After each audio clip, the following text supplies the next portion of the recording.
ನಮಸ್ಕಾರ. ಮಾಲ್ನೀಸ್ ಟೇಸ್ಟಿ ಟ್ರೀಟ್ಸ್ಗೆ ಸುಸ್ವಾಗತ.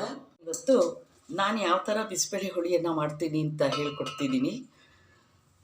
ಇದು ಎಲ್ಲ ಅಸಾರ್ಟೆಡ್ ತರಕಾರಿಗಳು, ಹುರುಳಿಕಾಯಿ, ನವಿಲುಕೋಸು, ಆಮೇಲೆ ಟೊಮ್ಯಾಟೊ, ಕ್ಯಾರೆಟು, ಆಮೇಲೆ ಇದನ್ನು ಅಕ್ಕಿನ ಎಷ್ಟು ತೊಗೊಂಡಿರ್ತೀನೋ ಅದರ ಅರ್ಧದಷ್ಟು ತೊಗರಿಬೇಳೆ ತೊಗೊಂಡಿದ್ದೀನಿ. ಮುಕ್ಕಾಲು ಪಾವು ಅಕ್ಕಿ ತೊಗೊಂಡಿದ್ದೀನಿ, ಅದರದ್ದು ಅರ್ಧದಷ್ಟು ತೊಗರಿಬೇಳೆ, ಒಂದು ಮುಷ್ಟಿ ನೆಲಗಡಲೆ ಬೀಜನ ಬೇಯಿಸ್ಬಿಟ್ಟು ನೋಡಿ ಇದಕ್ಕೆ ಹಾಕ್ತಾಯಿದ್ದೀನಿ. ಇದಕ್ಕೆ ಹುಣಸೆ ಹಣ್ಣಿನ ರಸ ಹಾಕ್ತಾಯಿದ್ದೀನಿ. ಇಷ್ಟು ಕೊಬ್ಬರಿ 2 ಸ್ಪೂನ್ ಇದೆ, ಅದನ್ನು ಹಾಕ್ತಾಯಿದ್ದೀನಿ. ಆಮೇಲೆ ಇದಕ್ಕೆ ರುಚಿಗೆ ತಕ್ಕಷ್ಟು ಉಪ್ಪು ಹಾಕ್ತಾಯಿದ್ದೀನಿ. 1 ಸ್ಪೂನಷ್ಟು ಬೆಲ್ಲ ಹಾಕ್ತಾಯಿದ್ದೀನಿ. ಆಮೇಲೆ ಇದರದ್ದು ವಿಶೇಷತೆ ಏನು ಅಂತಂದರೆ, ಇದಕ್ಕೆ ಬಿಸಿಬೇಳೆ ಹುಳಿ ಅನ್ನೋದು ಪೌಡ್ರನ್ನ ಹುರ್ಕೊಂಡು ಅದನ್ನು ಮಾಡ್ಕೊಳ್ಬೇಕಾಗಿಲ್ಲ. ತುಂಬ ಸಿಂಪಲ್ಲಾಗಿ ಇನ್ಸ್ಟೆಂಟಾಗಿ ಮಾಡ್ಕೋಬೋದು. ಮನೇಲಿ ಹೇಗಿದ್ದರೂ ಸಾರಿನ ಪುಡಿ, ವಾಂಗಿಭಾತ್ ಪುಡಿ ಇದ್ದೇ ಇರುತ್ತೆ.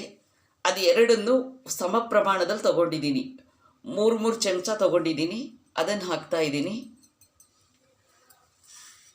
ತುಂಬ ಚೆನ್ನಾಗಿರುತ್ತೆ. ಈ ಥರ ಮಾಡಿಕೊಂಡು ನಂಗೆ ಫೀಡ್ಬ್ಯಾಕ್ ಕೊಡಿ.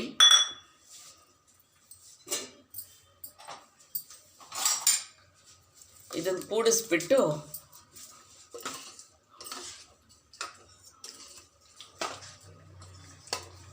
ಈ ಕಡೆ ಕುದಿಸೋಕೆ ಇಡ್ತೀನಿ. ಈ ಕಡೆ ಒಗ್ಗರಣೆಗೆ ರೆಡಿ ಮಾಡೋಕ್ಕೆ ಈ ಕಡೆ ಇಟ್ಕೋತೀನಿ.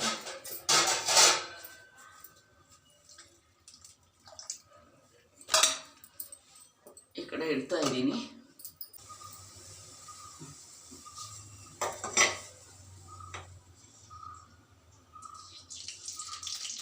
ಎರಡು ಸ್ಪೂನ್ ಎಣ್ಣೆ ಹಾಕಿದ್ದೀನಿ.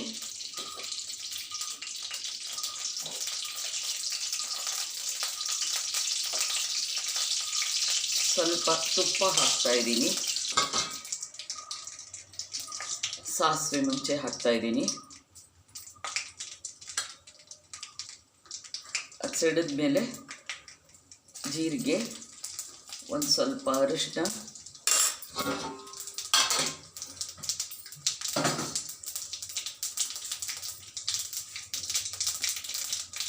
ಹಿಂಗೆ ಹಾಕ್ತಾಯಿದ್ದೀನಿ.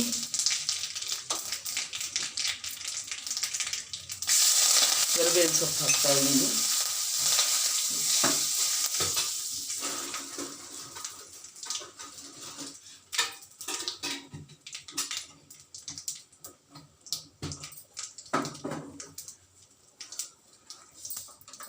ಒಂದು ಮೆಣಸಿನ್ಕಾಯಿ ಹಾಕ್ತಾಯಿದ್ದೀನಿ.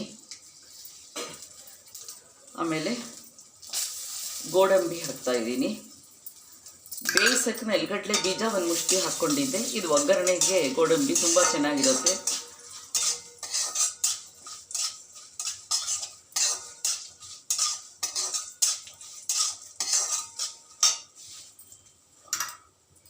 ಆಮೇಲೆ ಈರುಳ್ಳಿ ಹಾಕ್ತಾಯಿದ್ದೀನಿ.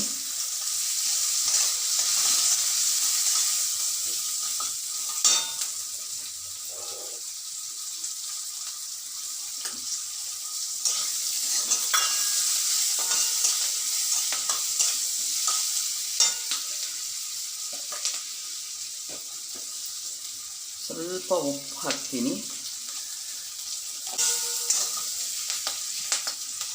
ಆಮೇಲೆ 1 ದಪ್ಪ ಮೆಣಸಿನ್ಕಾಯಿ, 1 ಸ್ಮಾಲ್ ಟೊಮ್ಯಾಟೊ, ಇದಿಷ್ಟನ್ನು ಹಾಕ್ಬಿಟ್ಟು ಹುರಿತಾ ಇದ್ದೀನಿ.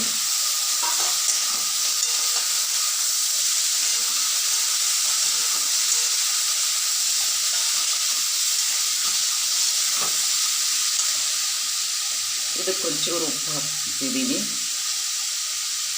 ನೋಡಿ ಕುದೀತಾ ಇದೆ, ಅದಕ್ಕೆ ಅನ್ನ ಮಿಕ್ಸ್ ಮಾಡ್ತಾ ಇದ್ದೀನಿ.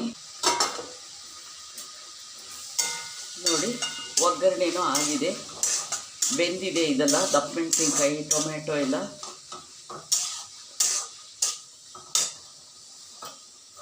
ಈಗ ಇದನ್ನು ಇದಕ್ಕೆ ಹಾಕ್ತಾ ಇದ್ದೀನಿ.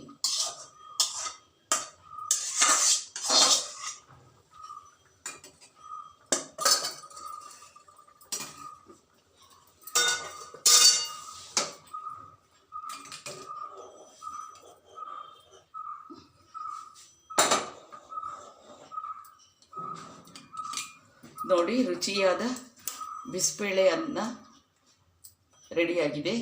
ಬಿಸಿಬೇಳೆ ಪುಡಿ ಇಲ್ಲದೆ ಇದ್ದರೆ ನೀವು ವರಿ ಮಾಡ್ಕೊಳ್ಳೋ ಕೆಲಸ ಇಲ್ಲ. ಹೀಗೆ ಮಾಡಿ ನೋಡಿಬಿಟ್ಟು ನಂಗೆ ಫೀಡ್ಬ್ಯಾಕ್ ಕೊಡಿ, ತುಂಬ ಚೆನ್ನಾಗಿರುತ್ತೆ. ಧನ್ಯವಾದಗಳು. ವಿಡಿಯೋ ಪೂರ್ತಿ ನೋಡಿದ್ದಕ್ಕೆ ತುಂಬ ಥ್ಯಾಂಕ್ಸ್. ಲೈಕ್ ಮಾಡಿ, ಶೇರ್ ಮಾಡಿ. ಸಬ್ಸ್ಕ್ರೈಬ್ ಆಗದೇ ಇದ್ದರೆ ಪ್ಲೀಸ್ ಸಬ್ಸ್ಕ್ರೈಬ್ ಮಾಡ್ಕೊಳ್ಳಿ. Thank you very much.